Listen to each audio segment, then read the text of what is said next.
Herzlich willkommen, liebe Leute, liebe Zuhörerinnen, zum zweiten Feature in dieser Saison sozusagen. Das ist das zweite Feature in einer Reihe von Listening Sessions, zu denen wir verschiedene, wir nennen sie archivierende Menschen, aber auch SammlerInnen von Musik und dokumentierende Menschen eingeladen haben, um mit uns zu teilen, mit welchem musikalischen Raum sie sich auseinandersetzen. Und heute freue ich mich sehr, and I'll switch to English in a couple of seconds. Heute freue ich mich sehr, einen für mich sehr besonderen Gast hier willkommen heißen zu dürfen. Und zwar ist es Nahom, aka Eritrean Anthology, oder so heißt die Seite, aber darüber werden wir gleich sprechen. Welcome, Nahom. It's a very, very big pleasure to have you here. Thank you for making it. And before introducing you, I would like to ask you if it's all good so far for you before we get started and dig into the topic. Yeah, no, thank you very much for having me. I was counting down the days to tonight, this evening. We were talking about it over the last couple of days. So thank you very much for inviting me here. I'm really excited what we can do here together. Thank you for being here. I know you know, and I got to know in the past days, that it's not that easy to find a lot of information when it comes to trying to prepare this kind of talk and trying to introduce you in a proper way. So, and maybe you could share with us how you managed to keep it hidden so long. But I'm happy that you're here and that we'll maybe find out more about your work and about Eritrean Anthology as a project. But as far as I know, you have been collecting records for a couple of years now and focusing on the musical heritage of Eritrea. And if I got it right, for a certain period of time. So you're focusing on a certain period of time within Eritrean music. Did I get it right, or would you like to? That's half of the interview gone already. You got it right, spot on. Maybe if I can take a step back, this project was conceived during the pandemic years, so it's a pandemic baby, so to speak. But the idea, or at least the feeling that was brewing within me, probably started before that. Just as you are, I'm a big music enthusiast. For the most of my life, I've been part of the audience. Over the last couple of years, kind of stepping into the stage a little bit. It's a frightening process as you transition into that. But I guess what fueled it is a couple of moments in my life where I met other music enthusiasts from my community. We've had this conversation about preservation and archiving music from our country. Because a lot of the music is not readily accessible. A lot of it is on YouTube or other channels, but not necessarily released through official music platforms or mediums. It's become a little bit better, but it's again, there's more to do in that space. Anyway, fast forward a couple of years after the first conversation, which happened about 15 years ago, I think, with a friend of mine who's now based in Australia. So I'll give a nod to that friend without saying. They know who they are. I think the pandemic period opened up a lot of thoughts and space for creativity as well. So my background as a music enthusiast, I was already collecting records anyway. But what I hadn't been collecting is Eritrean records. I wasn't even aware that they existed, to be fair. But one step led to another. I kind of found out about the existence of these records during this period of time. And and this project started to take shape. In fairness, this project wasn't all about vinyl, which is why I actually named it Anthology, because Anthology can be different art form. But it took about a few weeks or maybe a couple of months of iteration to develop the idea into what this direction of this project is going to be. And I quickly realized that actually the story is a story about 5 years between 1970 and 1975, where these records were issued and all forgotten about 50 years later. And that's the story that I wanted to keep, because I prefer to dive in a bit more vertically, rather than to go broad and lose the picture a little bit. So all in all, Eritrean Anthology was born, and it's somewhat become slightly bigger than I expected it to be through various different support that I got, especially from the community of Eritreans that, again, had shared similar stories to me that they weren't aware themselves. I wasn't aware myself. I was really sharing my story as I was finding out more information about this. So if anything, more information was coming back to me by making it an open journey and sharing it with the community through social media and so forth. So that's how the story played out, but I'm sure we'll talk about that a bit more during this interview. Definitely. I actually already have like a couple of questions I would like to ask chronologically, but I would like at that point to travel a bit more back in time, because that was, for example, an information that was missing. You said that you started collecting records or being a music enthusiast before getting into Eritrean music. What led you to becoming a music enthusiast in the first place, and what were you enthusiastic about? Great question. It wasn't that, by the way, just a minor correction. It wasn't that I wasn't into Eritrean music. I was probably into Eritrean music from birth, if anything. I think the passion to really dig into this piece of history was what sort of happened in the last couple of years. I think really from birth, from childhood, I have stories from my parents that told me that whenever there was music around the house, I would pay attention to that most than anything else around me. So I think it was quite. This is not an extraordinary story. I think everyone kind of shares this story anyway. Passion for music, but that was my story. Vinyl, I think, happened when you can probably detect from my accent, I used to live in England, in the UK, and during my years in London, I used to attend a lot of gigs, a lot of concerts, and in fact, a lot of the underground or independent music was sort of the area that was of interest to me. The other interest that I had was a little bit of music production and sampling and understanding how, like what was the song behind this song, for example, in hip hop. What's the song behind the story of the samples, and through that it led me into discovery of jazz and jazz fusion, Brazilian music in general, especially samba. The eras that were of interest to me in particular, vinyl collecting wise, 70s mostly, and some 80s. So yeah, that's how it started. I think I remember buying my first record was it was George Duke, Brazilian Love Affair. Mm-hmm. So it's a blend of an American jazz artist doing an ode to Brazilian music, famous Brazilian samba music. So that was my first record, which I bought, I think, almost 15 years ago. So that's my story into vinyl, and a combination of my journey as a collector, my journey as a general music enthusiast like most people, and my passion for my background and identity and culture kind of led me into this space. And now I would like to ask a slightly corny question, because we're in the radio and it's nice to be corny in the radio. Do you still remember the first song in general that caught your attention while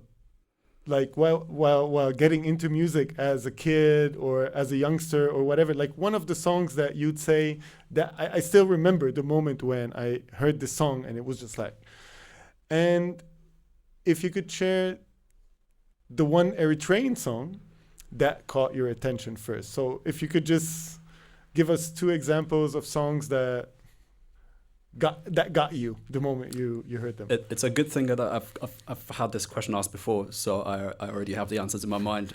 Otherwise, I would have struggled this evening.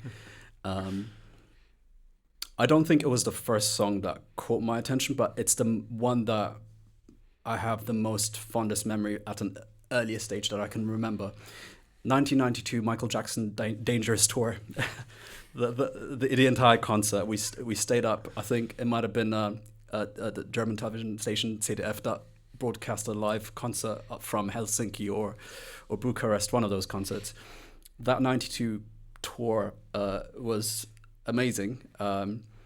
And if I can pick one song, it's not my favorite Michael Jackson song, but it's the one song that we probably felt most excited about because it was the first one in that tour, was Jam. The way he used to pop out of the stage and with all the pyro and everything. So Jam was a moment in my family where me and my cousin would actually jump when he's jumping at the same time to try and recreate that moment. So that's one of my earliest memory. I was probably... I'm probably not going to date it in terms of what age I was, so I don't want to reveal that, but I was very, very young.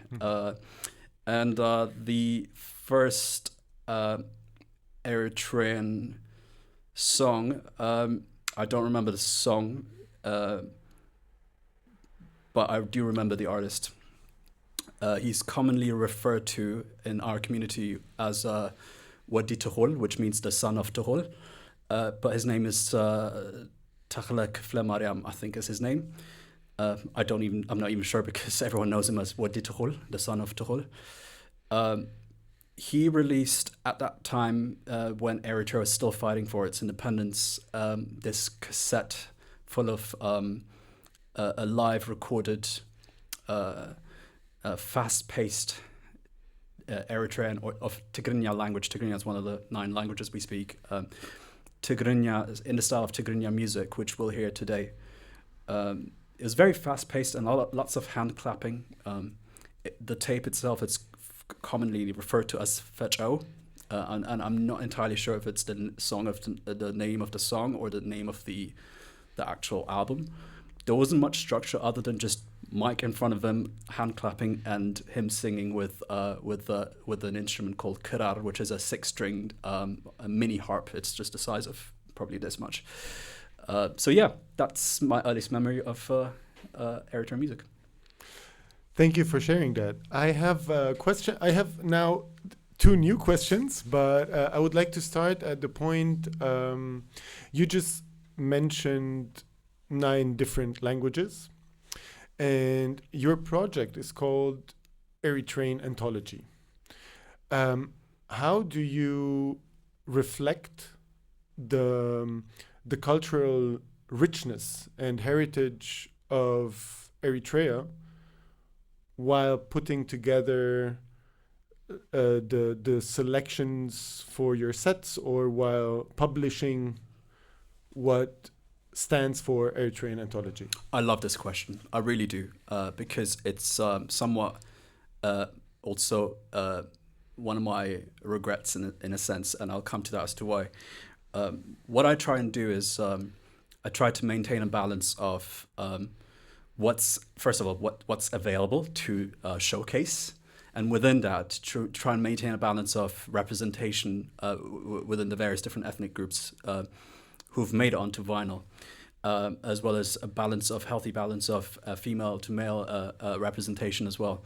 Where I struggle with that is there were only ever about 70 singles that were released onto vinyl during these 5-year period, of which most of these artists were living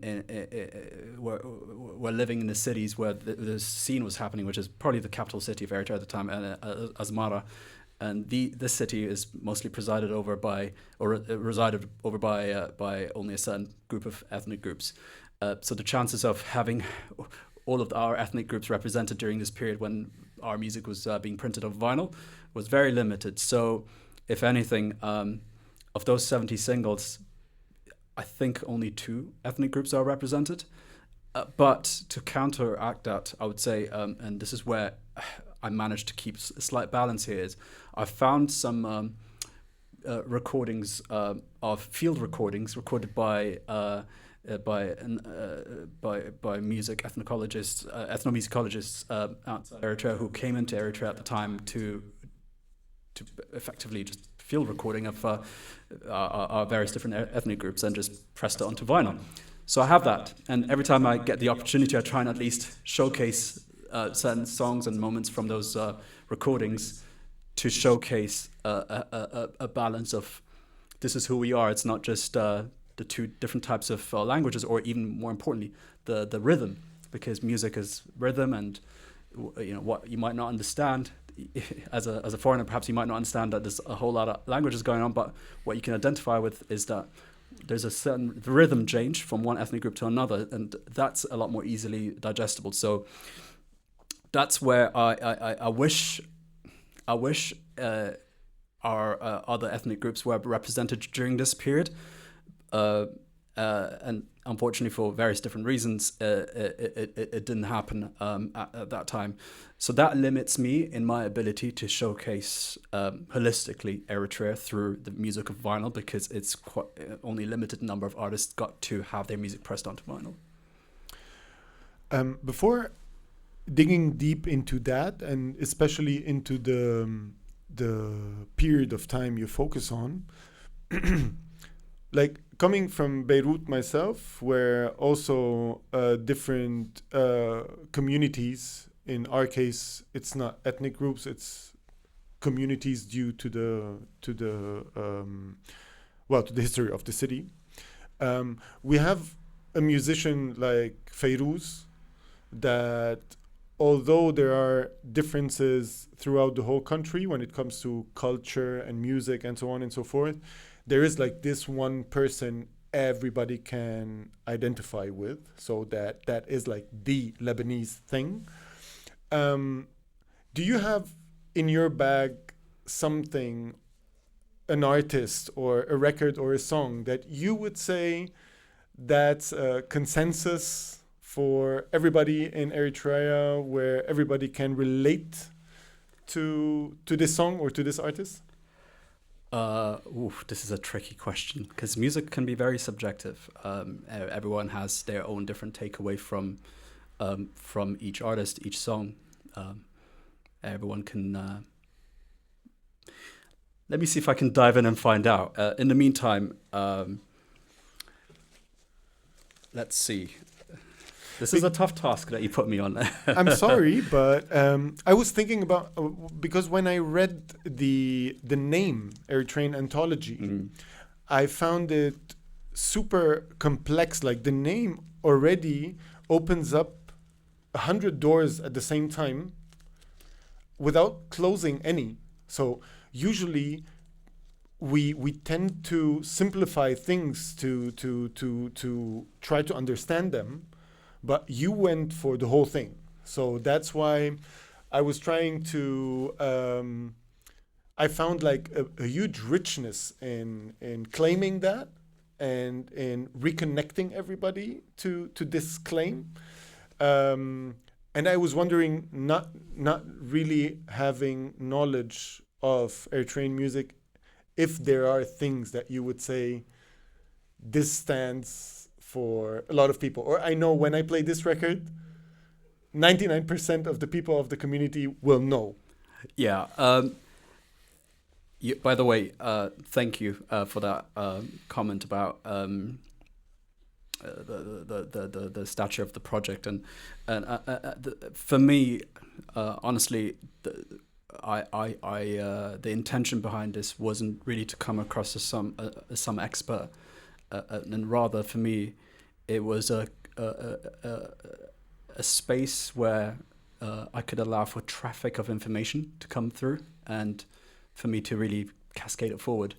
A lot of what you see isn't the work of my work. First of all, the music is not mine, but secondly, the stories are not mine either, because I wasn't there when this happened. So it's very much the information that you get from someone's father, grandfather, uncle, auntie. And what I encourage is start a conversation. So really, this isn't the complete picture. Rather, this is the what I hope is something that helps ignite a feeling within someone to be able to take this forward themselves, right? So this is not the be all and end all. This is the beginning or the continuation if someone else has begun it, so that we continue as a community to really talk about it amongst ourselves, amongst our families, whilst they're still around, because they're the ones who've had the first-hand information and experience when the music happened. We can draw from the conversations that we could have with them about how it made them feel. Why was it so important? And I think what this helps with is, at least by seeing or feeling or hearing the records, it becomes a conversation starter in your Sunday afternoon time that you spend with your family members. So don't consider Eritrean Anthology as something that will give you everything. And that's also the message to my community.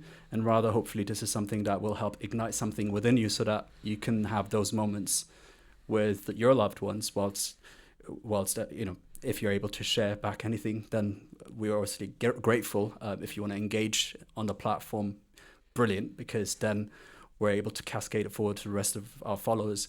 But if not, at least you will have had your own personal experience by talking about music. It's almost a new chapter, a different chapter that you would have with your parents talking about something that they might have been a part of.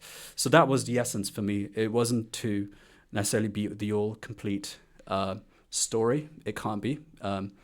I hope it's not either, because I don't want the journey to end personally. I want to continue digging and finding out more and more about this for as long as I'm able to. Because if someone told me today, you've got every information that you have, and then I don't have anything else to that keeps me going, at least with regards to this project. So I hope this story never ends. I hope there's more to find out. But I also hope that the community is part of that journey and doesn't feel like there's only one man leading it. There's many of us here, but that are part of it. So Eritrean Anthology is definitely a community movement, is at least what I hope it is. Back to your question, however, about music. Look, to the task. I don't think I can never do justice with a song that resonates with everyone, because, as I said, I think we are a nation of, I don't know, circa 5 million people. Everyone could have their own experiences, and what resonates with everyone could be different. But what I would hope is, at least, if I mention the name Tsahai Tubarahi, hopefully that resonates with a lot of our community members, which a quick life story about her is... is there a chance you can share the cover with... Absolutely. So you can hold it. Yes. So Tsahai Tubarahi was an Eritrean artist who was also a fighter. She joined one of the earlier movements during our struggle for independence. Her music has transcended borders, so beyond Eritrea. Her music is loved everywhere. Funnily enough, this record that you're holding right now, I got it from Japan. So that's how far it reached. And in one of her earlier songs that she performed, she sang about this person that she saw exactly in this location of this album cover called My Jah. And what My Jah means is My is water, and Jah means flowing, or it's like waterfalls, basically, Jah. But, a lot of our language, a lot of the Tigrinya language, one of the languages, there's a lot of onomatopoeia on it. Like the sound of an action is is the word, basically. So Jah sounds like water flowing or splashing, right? So that's what it is. So this fountain is a famous part of Asmara called My Jah, and she sings about this person that she saw, could be a love interest or whatnot. So I'll play that, maybe, to get us started. I hope people recognize it, and if not, that's okay too. I hope they feel the warmth behind this song. And yeah, shall Let's we go. Get started? Great stuff.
just have to pull the microphone back to you a bit.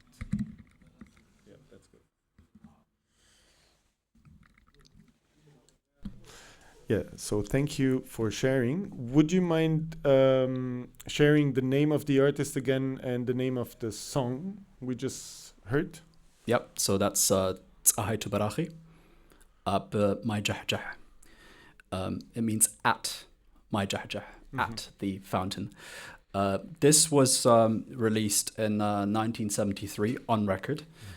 One thing I should note is that just because it was released in 1973 doesn't mean that the song didn't exist prior to that. In most cases, I believe that the song existed prior to its issuance on record, on vinyl.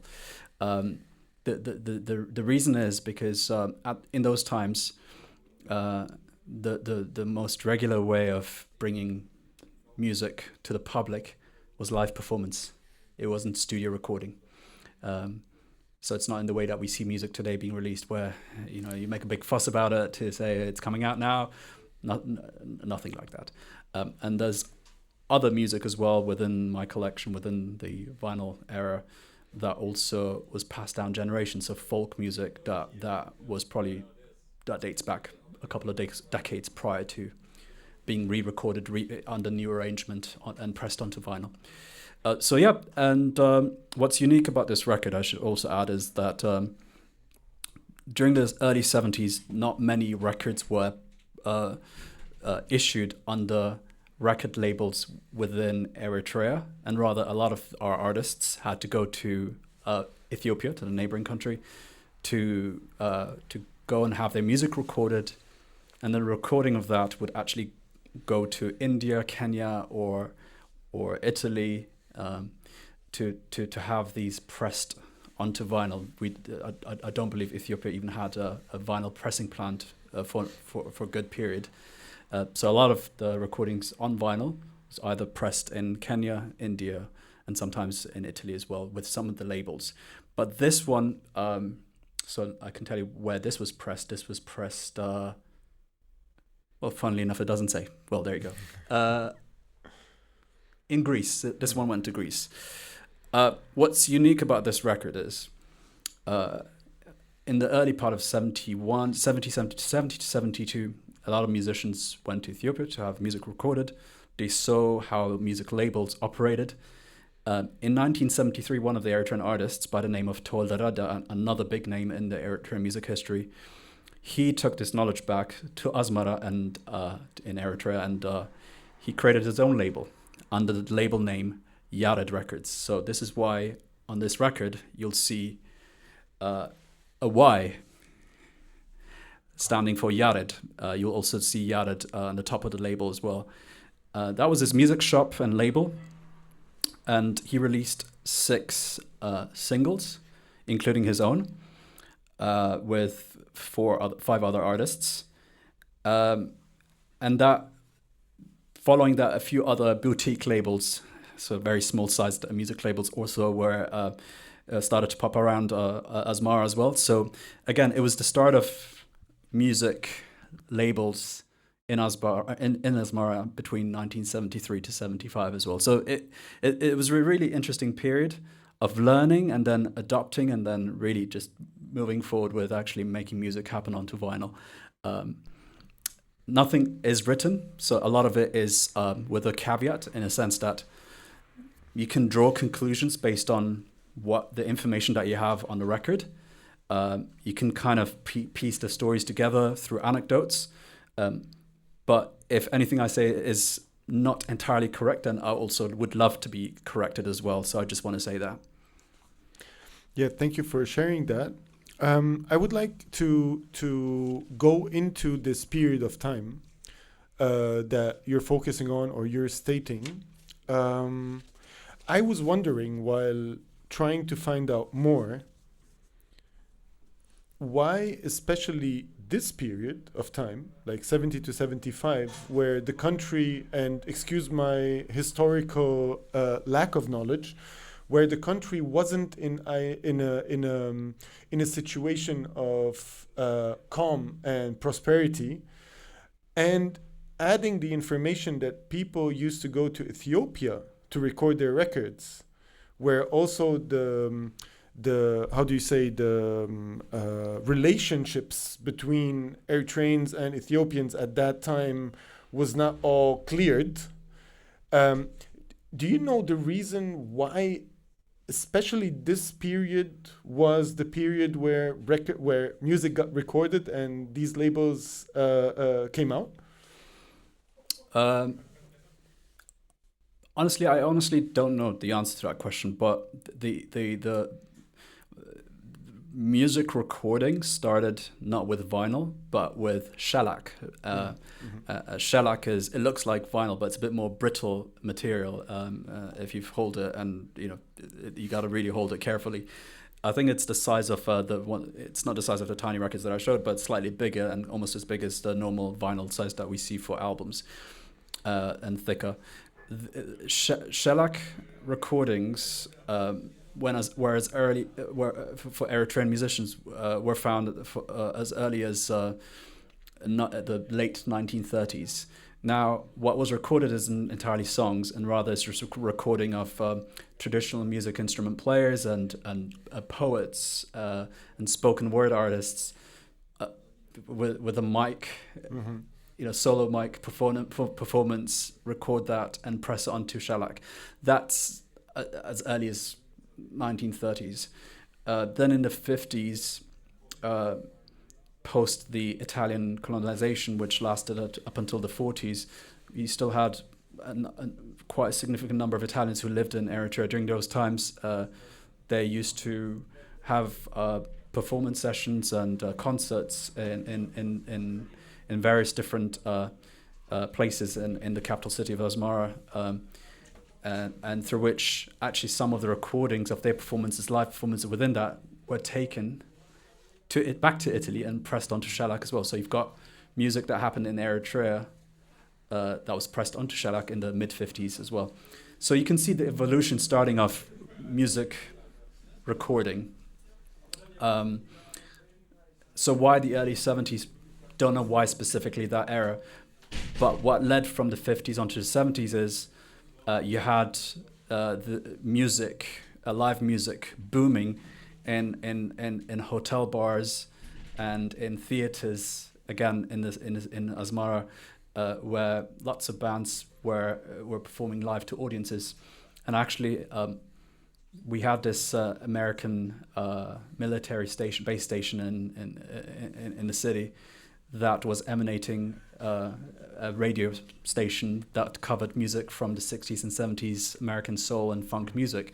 And a lot of these Eritrean bands were influenced by this music as well. So we'll actually come to one of those bands where their music style was definitely influenced by Western funk and soul music. But how then it translated into recording, I think it's just, again, the natural evolution of how music recording started. And then I guess the next medium that people thought of was the medium that was more common those days, which was vinyl. But it didn't last long. Like as I said, 1975, for different reasons, for political reasons, there was a shutdown of all arts and music-related activities, and that promptly stopped vinyl production for a period of time in both countries, Eritrea and Ethiopia. And then in the 80s was the cassette era. So I guess, music and the medium in which the music is recorded onto definitely evolved over a period of time. So I think the why is because of a natural evolution.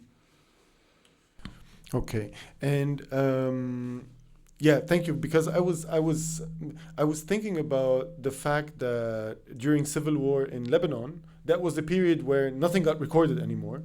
So I thought in Ethiopia, in Eritrea, it would have been a period of time like after the 90s, probably, or something like that. Yeah. But, so that was 1975 was the point in which there was a regime change in Ethiopia that affected music production in both countries.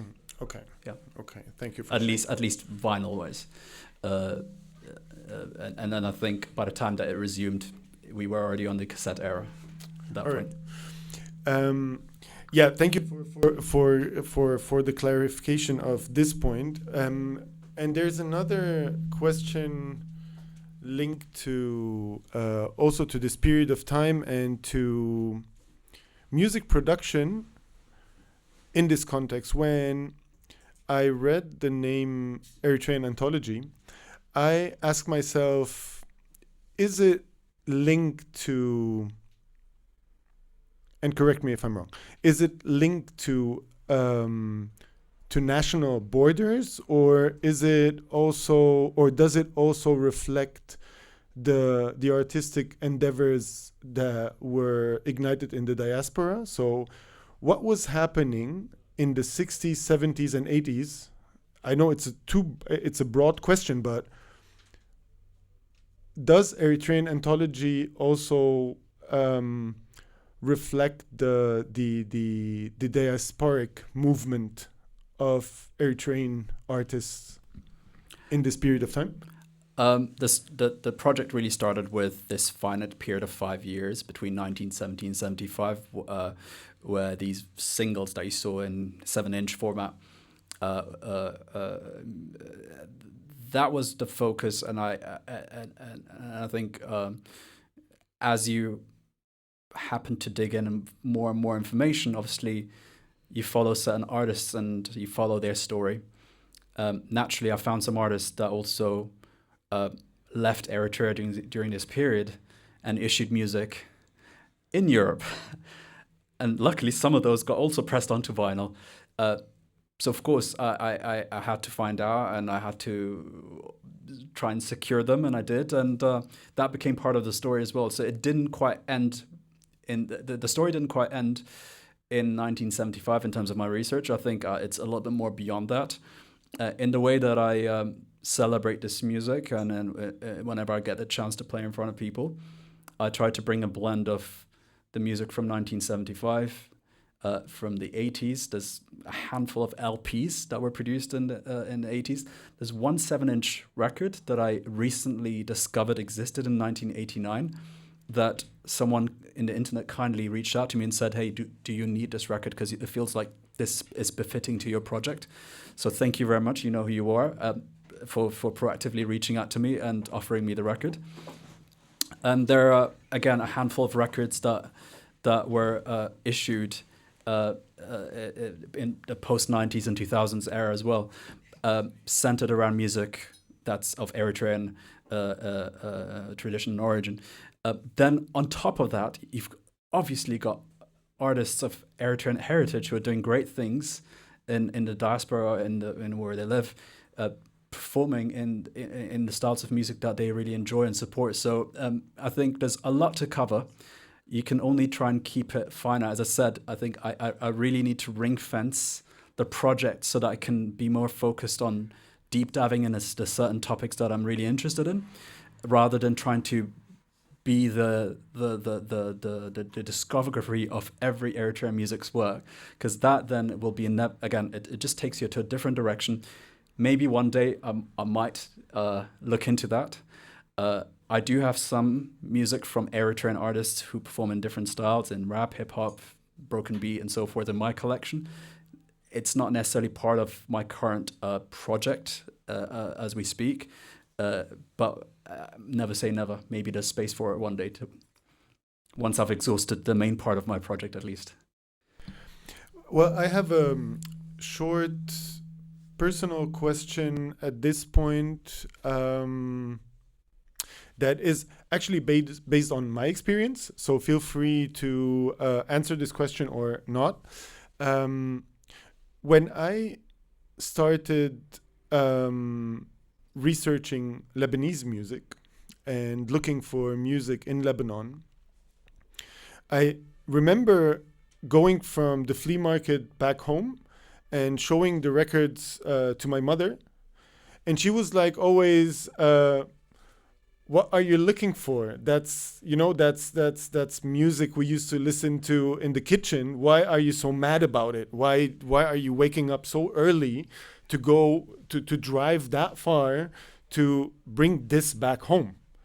And when I told her that I play these records in Europe and people come to parties and like buy a ticket to listen to this record, she couldn't really believe it. And so suddenly there was a gap between my reception of this music that was produced at a time I hadn't existed yet, and my diasporic life.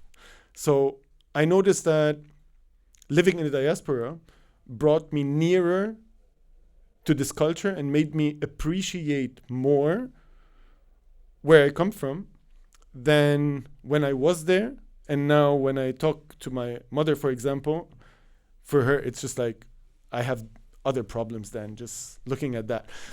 Do you, does that resonate with your experience in terms of appreciation of culture in the diaspora and how it's linked to the community or the people living in the country? 100%. One of my favorite feedback that I got through, I can't remember if it's email or Instagram, is someone who just came back from a drive with their parents, and the first thing that they thought to share with me was that was one of the best car ride conversations I've ever had with my parents, because we were listening to one of your sets in the car, and it opened up so many things that they didn't know about their parents, right? I've had those personal moments as well with my loved ones, with my mother certainly, and there's a lot that I got to learn about her interests in music, which I thought was zero to begin with, but actually she told me a lot more about how she saw some of the bands back then, and it definitely helps unlock new conversations that are really interesting that you can treasure in your memory, which is why I encourage people, especially in our community, to have those conversations before it's too late. There's so many things to hold on to, and yeah, your story really resonates with me. I think, at least in my family, they really appreciate now why, the motivation for spending time on this. Perhaps it wasn't quite clear at the beginning, but they get it now. And it's not so much about the music, actually. It's a lot more than that. The music is just a key. And then once you open up the treasure chest, you see the gold. Yeah, thanks for sharing that. Because I was while I was trying to find out more about you, I also found like a couple of people who sent you comments or wrote you comments or wrote about your project or reflected your project. Like there was a site called Pan-African Music, for example, that shared your project with you to tell you had to listen to this, and then found out it was you. And a lot of people mentioned the moment of reconnecting, like through music or through your project, reconnecting to the culture.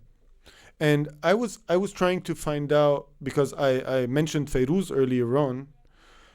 When I, for example, use Lebanese music for this purpose, I sometimes notice that I'm focusing on one aspect of a very broad culture, and trying to make it soothing for everybody, because like those assets are positive and somehow shareable, but I sometimes feel that it omits or it avoids tackling issues that are still unspoken in our communities.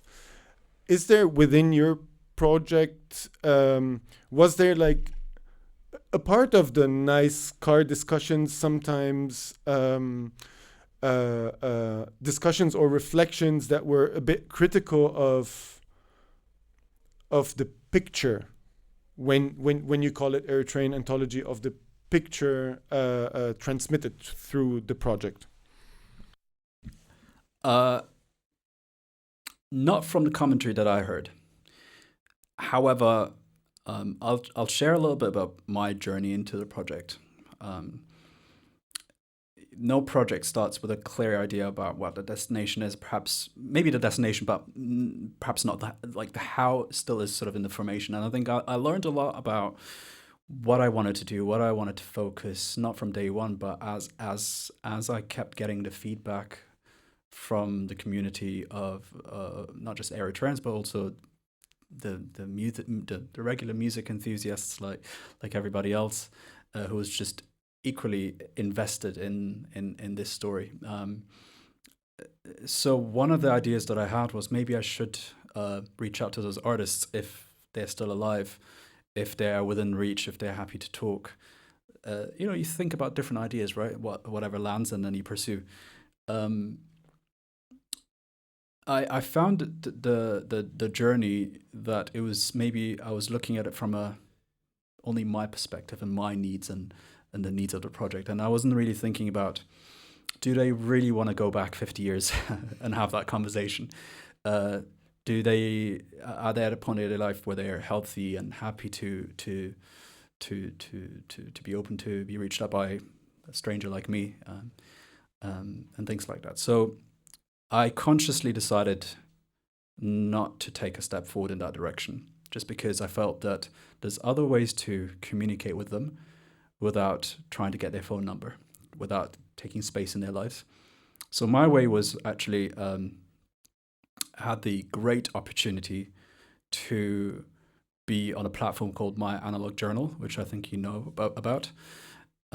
This platform is YouTube based and social media. They showcase music from around the world that's pressed exclusively on vinyl, and they bring in record collectors, music enthusiasts, archivists, and so forth to showcase their collection. So I was really, again, happy to be invited to be part of that, because it helped amplify my story.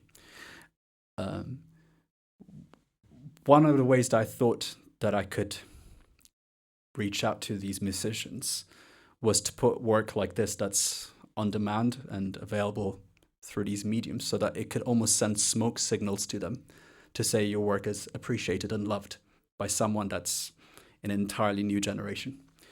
And for me, that in itself is enough to say, you are loved, thank you for your music, and you know what? The actions speak for themselves more than any words that I'll say to them. So I know that this video has been circulated amongst my community quite a few times, and it's incredible how much support and love this DJ set has garnered.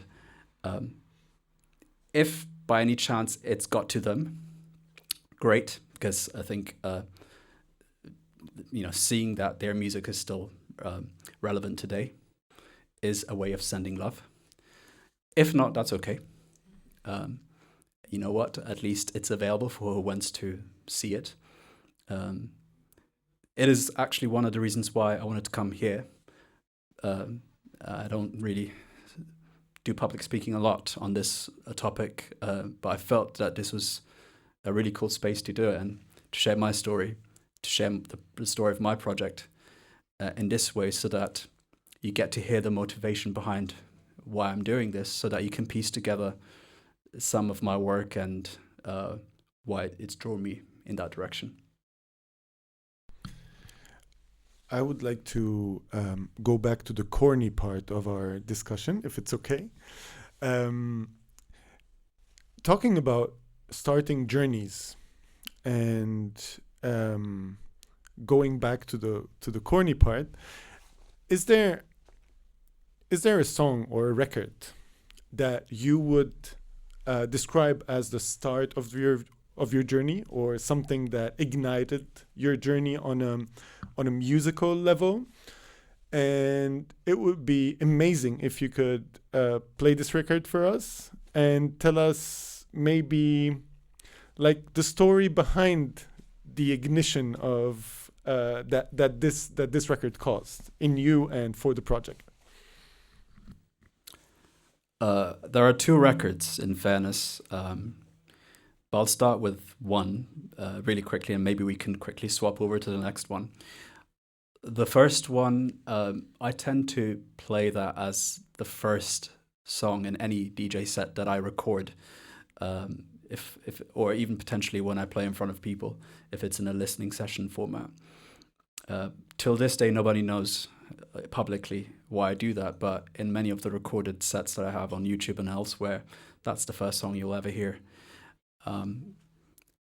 I can reveal today a little bit more because we're talking about it. And it's starting with when it was released. The year is not quite clear because it's not in the label itself. It doesn't give you much information, but I would assume it's probably in the earliest part of the 70s. It's by a band called Zerai Deres Band. Zerai Deres is the name of an Eritrean hero. I can't tell you much of the history itself, but he was a fighter and definitely one that was trying to kickstart a movement in, against the colonization of Italy. And the band named itself after this legend. The song is called Halhalta Ferri, which means it means the flame of your love, thereabouts. Hopefully you can see it. And the reason why I play it usually as a first record is because this belonged to my uncle, well, or my mother's cousin, technically, but uncle. He used to be a record collector back in the 70s. One of the reasons why our records are rare is because when these were produced, and this was produced in one of the Asmara-based labels called Emporio Musicale. This is an example of a boutique label, meaning that a record label that produced no more than 5-10 records, so very small. Each of these releases were probably released in the quantities of anywhere between 500 to 1,000 copies, no more than that. So that's what makes them rare. They were produced in very, very low quantity. In some of the bigger labels, you could probably expect copies anywhere between 1,000 copies to 10,000 copies. But with these ones, they're in the hundreds. So that's what makes these rare. Don't quote me on the exact figure, by the way. This is just rough estimations for the purposes of giving you a perspective.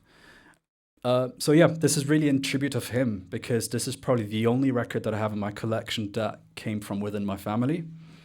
So I usually play it in memory of him. So yeah, let's get onto it, right? Let's go. All right.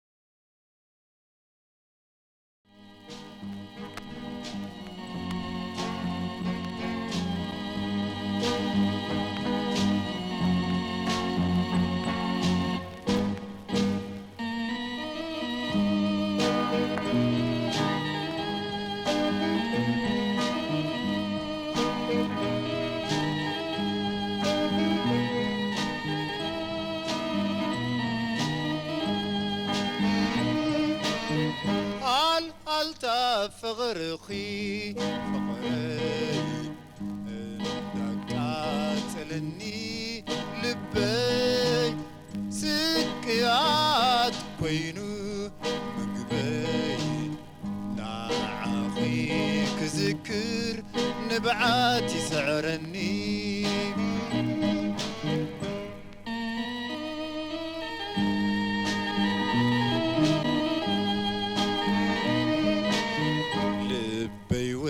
أبني كيد لك يركي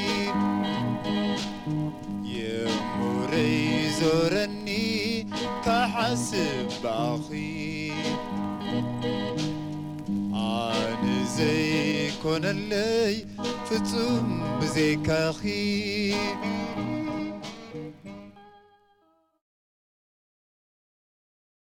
Wow.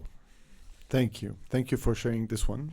I'm also looking forward, since you said that you always start your sets with this record, and since you will be playing a set in a couple of minutes, I'm looking forward to listening to this record again, should you play it. Before switching to the other record, and you can decide if you want to answer this question now or after playing the record, but I noticed that when you played the first record, Abmai Jah Jah, Um, we spoke about clap patterns, and this record sounded completely different.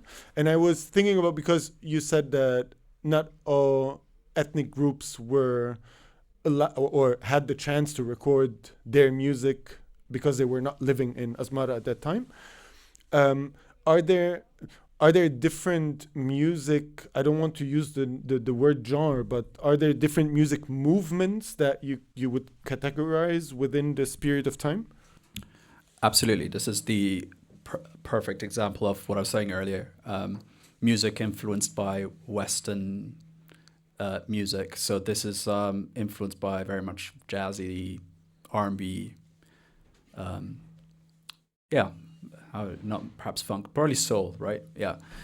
This is an example of a band that was influenced by the American music that they were listening to through this U.S. Marines a radio station that was based in Asmara that was pumping out music from the 60s and 70s. So many other bands like this were also playing music in this style in hotel lobbies, with session musicians, I think that's the reason. But actually, this band here are all of the Tigrinya ethnic group, the same as Tsahayt Barahi, who's also Tigrinya, but different styles. She was playing more of the folk traditional style music, whereas they're playing more of the jazz influenced music. So I would say this style is not typical of what you would expect to be Eritrean music, but this certainly was an all Eritrean band. Thank you for sharing that. And another question regarding like the different musical movements. Is there are there movements that are geographical in terms of, like, I know it from other musical traditions, that you have like music from the north, music from the south, music from the east and west, and so on and so forth. And I don't want to make the topic very broad, but since I noticed that the two records that you played just were touching two different movements, I thought maybe if you could share some information on the different movements that were happening simultaneously, probably for a long time. Yeah, so some of the artists of one ethnic group actually represent music from different other styles of music, and as well as other languages. Like Tsahayt Barahi also has performed in another language before, even recorded as well. There are other artists as well who are multilingual, who have performed in various different language, also and rhythms as well, that represent the ethnic groups. Most of the recording, I think, happened in small geographies, either in in Asmara, or those that went to Ethiopia and recorded their music there.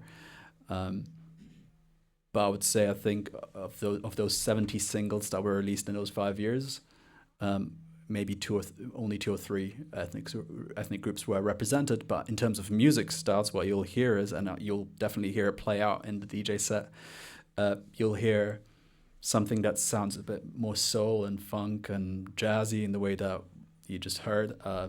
You'll hear some of the traditional folk-based music, but the traditional folk music splits out into the different rhythms each ethnic group represent. But there is also, for example, Tigrinya music, which you've heard in the style of the first song.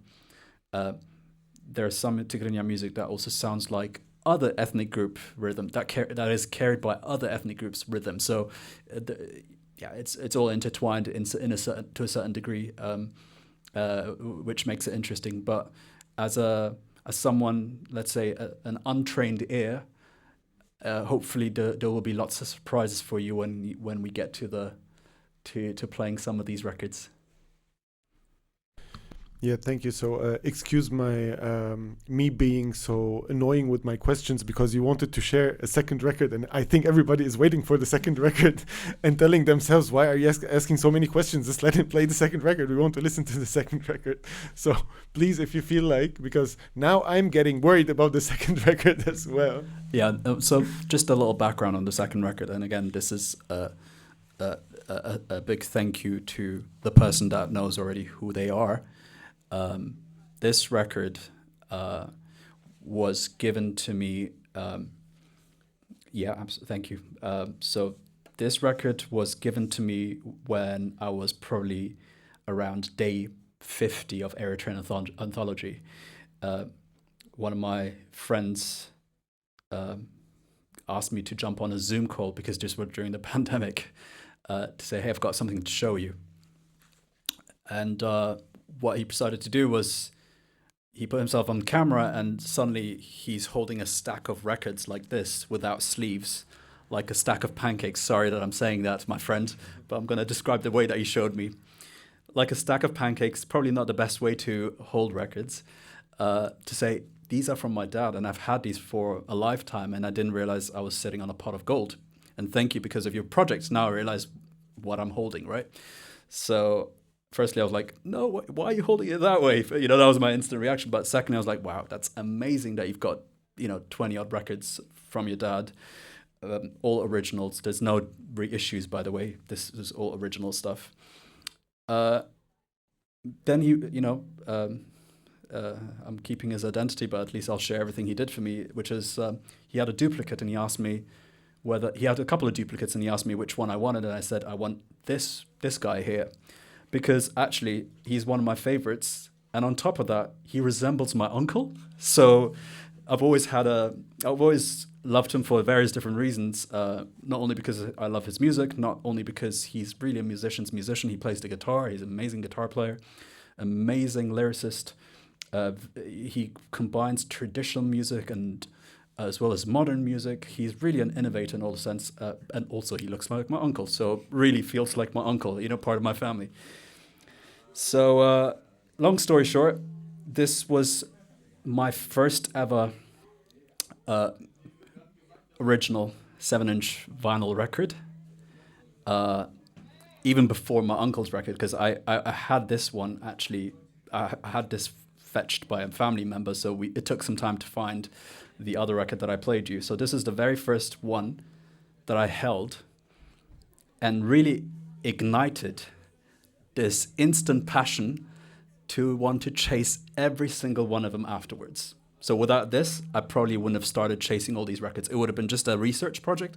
It would have been just a fact-finding about where are these records, who made them, without realizing that I could hold them. But the moment I held this in my hands, I said to myself, the chase is on. So thank you for, you know who you are, for creating this, for igniting this journey for me. So let's play Askaron Walde Mikael, that's his name. And the song is called Mesobe, and Mesobe is this korb in German. It's like a basket where you can put your injera, and injera is, hopefully you know what injera is, Eritrean bread.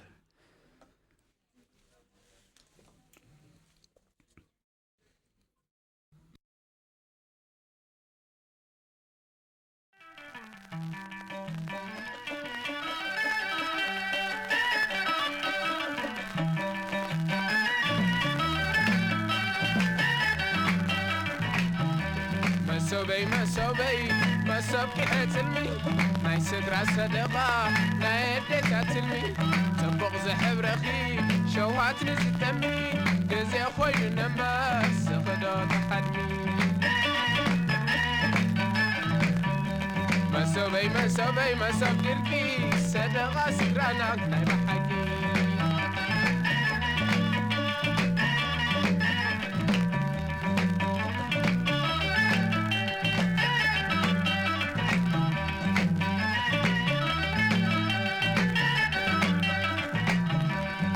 أنا خعلة ما سومني راي لما تخيل تنبر قصلي تشليما أنا كواربي بلا وقول عيك الأخو كل خلصنا يا كل من سليخو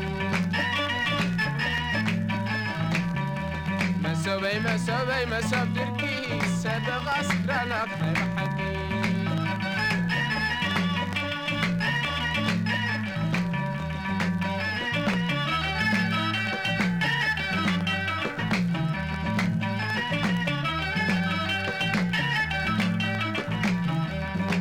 زحزنني أوالد عاد ዓድና ብምቕንጣት ግዜ እንታይ ይኽደና መሰብ ኳ ዘይበለን እታ መሰብ ወርቂ ፃዕዳ ዝለኻ ሰማያዊ ድርጊ መሶበይ መሶበይ መሶብ ድርቂ ሰደቓ ስድራና ክታይ ብሓቂ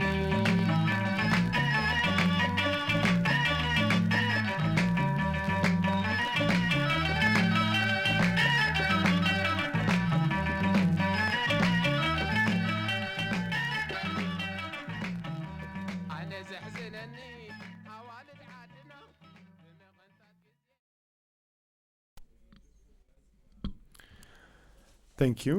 Before kindly asking you to maybe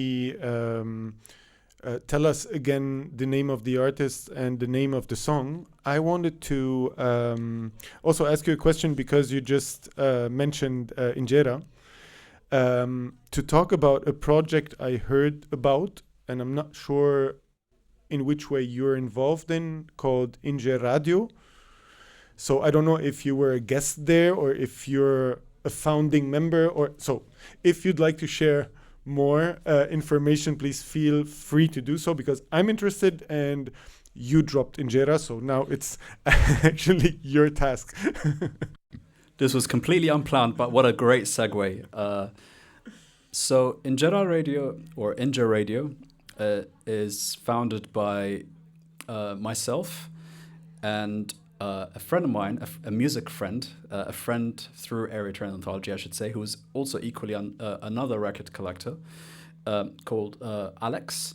The two of us combine our records to, from time to time, perform or play these records that represent not just Eritrean music, but also between his and mine collection, we cover music from the Horn of Africa.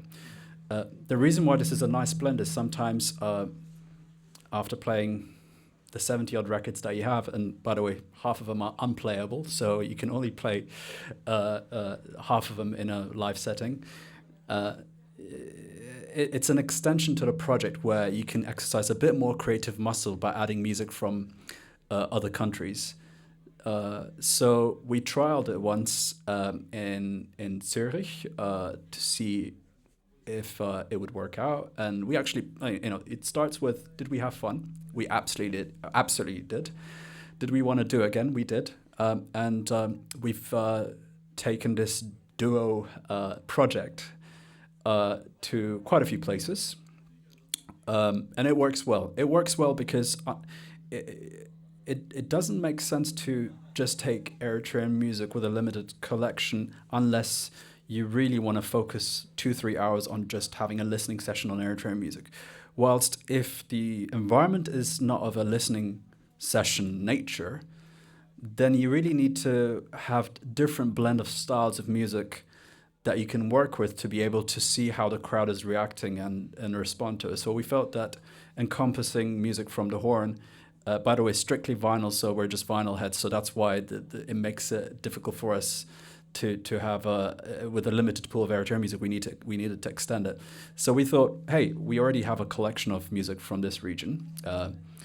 Let's see if we can have fun with that, and that's what Inja Radio is. And Injera is eaten in some of these countries, which is why we felt that a name that encompasses this region was important to us. So that's how Inja Radio was born, and it's always a joy to work with Alex. Yeah, thank you for sharing this information. A funny or a fun fact, and that's why I wanted to ask you about Inja Radio, because a month ago we had the chance to interview OMJ Vinyl that was talking about Afghan music, and Toys and he created a label they named Anaristan Saz, and Anaristan is pomegranate. And so I was thinking, okay, so somehow we never manage to avoid talking about food when we talk about culture. So when I read that your project is also called Inje Radio, I said, okay, so we all have something in common. When we think about our culture, one of the things that come into our mind is food, for sure. I think that everybody would like to listen to us for a further hour. But since time is limited, and since we'd like to invite you again to talk more about the project, and I think a lot of people are excited to listen to your DJ set. So there are many things that make us just come to an end, or force us to come to an end at this point. But before that, I would like to end it again with a corny question, because you love corny questions. And that's super corny now, like really corny. If you try to think about Eritrean Anthology from a future perspective, looking back to where you're standing now, is there something that you would like to feel, or is there something you would like to link to that you envision now as the trace you were talking about earlier on? What kind of feeling would you like to have in the future, looking back to today, let's say? And this is not corny, by the way. This is a great question. It's linked to some of the objectives that I had with this. It was probably I should have covered at the beginning, but I had two objectives with this project. On the one side is to raise awareness of the existence of this piece of history in this limited period of time about Eritrea, to our community, within Eritrean community, but also to our music community. That was sort of raising awareness was one of the North Stars for me. The other was, and we touched on it earlier, about how I was part of the audience in my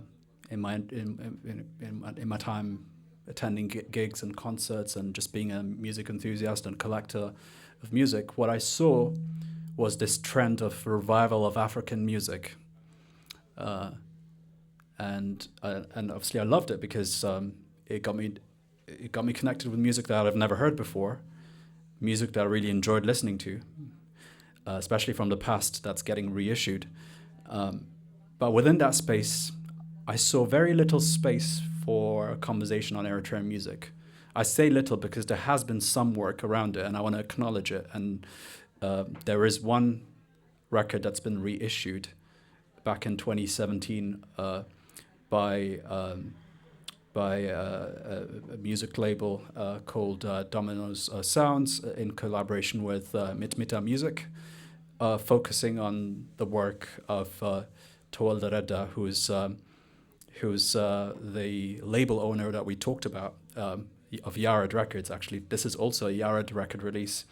He himself was a great musician and is probably responsible for a significant chunk of those records released on vinyl, by way of not just being an artist, singing, but also arranging and producing the music and releasing it onto label. So he did the triple threat, right? Artist, producer, and label owner. So that's probably the only Eritrean record reissued on vinyl. So I want to acknowledge that because that's great work, and it's made music accessible. His music is accessible to the wider audience today. But beyond that, my hope with this project was maybe I can kickstart this conversation in the hope that people with the know-how, with the tools, with the passion can also try to look into this stuff, try and see if they can make this accessible as well. That's where I drew the line for me, by the way. I just didn't think that I wanted to focus on that. And I wanted to focus on the story. I wanted to focus on what I felt was the most important, which is to ignite the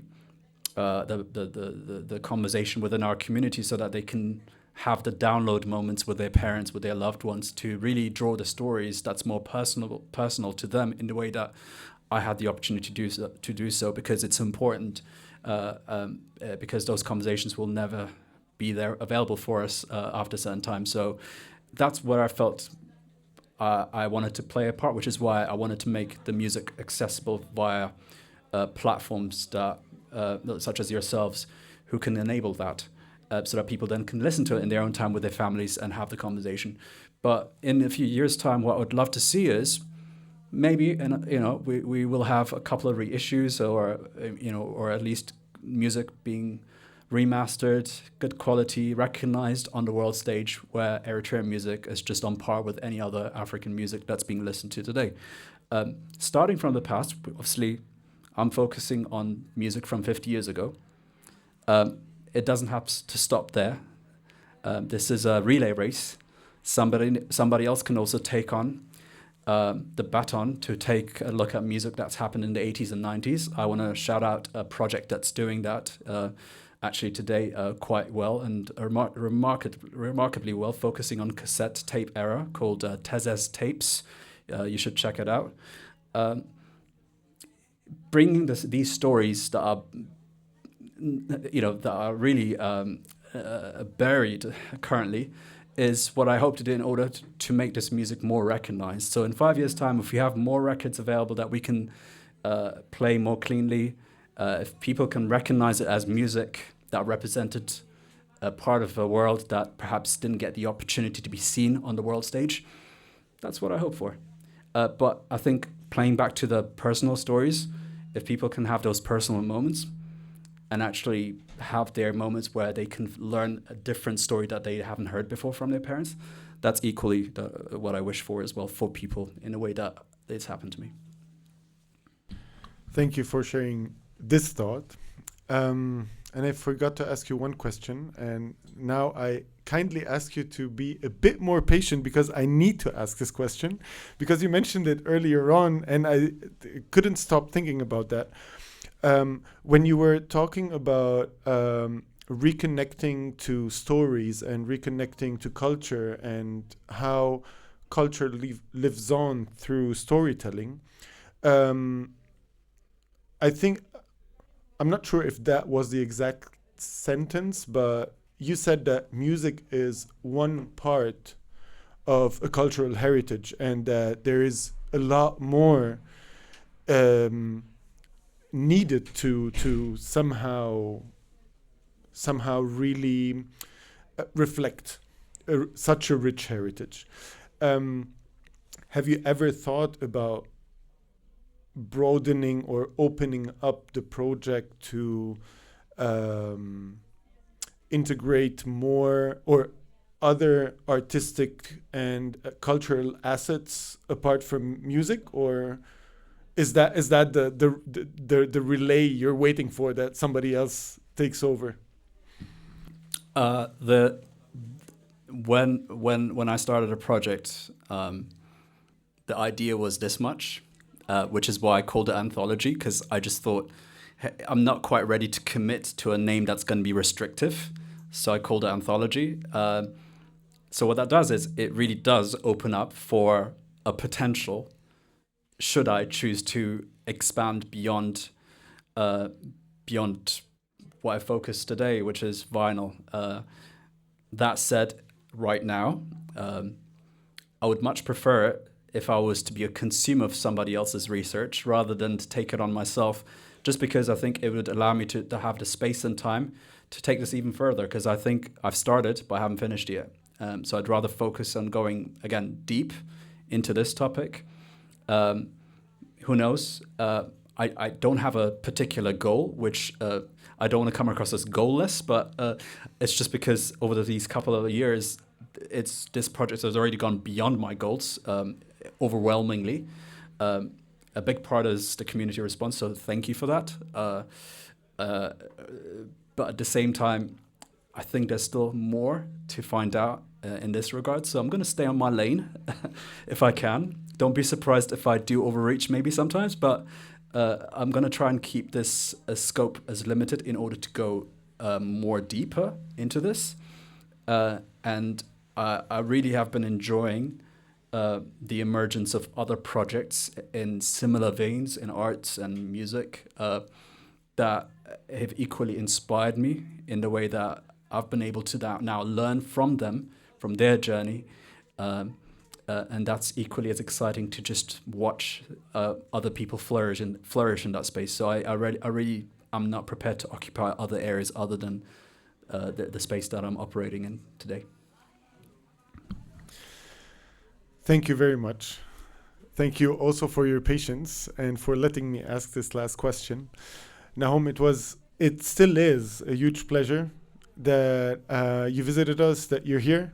And we're now very much looking forward to your DJ set that will be followed by Teamnit's DJ set, who's already in the studio. You can't see her, but you'll see her later. Just, I want to, because I've got to mention this. I was really excited when I learned that Timnit was going to be part of this evening's session. I hope she doesn't mind me sharing it, but Timnit was actually, she had a huge role to play in me getting my first gig here in Germany. And as you know, in this space, your first gig is your resume to your next gig. So she didn't know probably that I was going to say this, but she's rolling her eyes right now. But honestly, she was instrumental in landing me a really exciting opportunity where I was able to showcase some of this work in a public setting. So just want to publicly thank her for this one. And I'm looking forward to her set. Can I also share a funny, similar story? Exactly last week, I was telling Adjo, a DJ that plays here, to come this week to listen to Timnit's set. And she looked at me and she told me, Timnit is the person that once brought me to DJing, and it's because of Timnit that I started DJing. So I wanted to share this story as well. So now we're all sharing stories of Timnit. So please be very excited.